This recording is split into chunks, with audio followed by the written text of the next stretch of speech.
Table rose செடி பிடிக்காதவங்க யாருமே இருக்க மாட்டாங்க. இதை தமிழில் 10 மணி செடி அப்படின்னு சொல்லுவாங்க. இது மெயின்டெனன்ஸ் ரொம்பவே ஈஸி. அதனால எல்லாருமே ஈஸியாக அதை வளர்க்கலாம். என்கிட்ட இந்த செடி ஒரு 5 கலர் பூ இருக்குது. ஒரு 3 வெரைட்டிஸ் இருக்குது.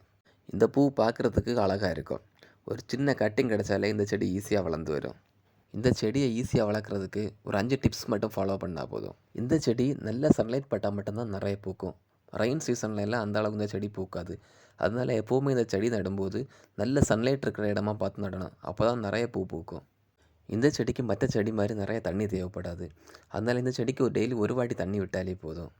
எவ்வளோ வெயிலாக இருந்தாலும் இந்த செடி சீக்கிரம் மற்ற செடி மாதிரி பட்டு போகாது. அதனால டெய்லிக்கு ஒரு வாட்டி தண்ணி விட்டாலே இந்த செடிக்கு போதுமானது தான். இந்த செடி கண்டிப்பாக மாதத்துக்கு ஒரு வாட்டி உரம் போடணும். நிறைய பேர் இந்த 10 மணி செடி எப்படி நட்டாலும் பூக்கும் அப்படின்னு உரம் போடுறது கிடையாது. உரம் நிறைய போட்டால் தான் அந்த செடி கொத்து கொத்தா நிறைய பூ பூக்கும்.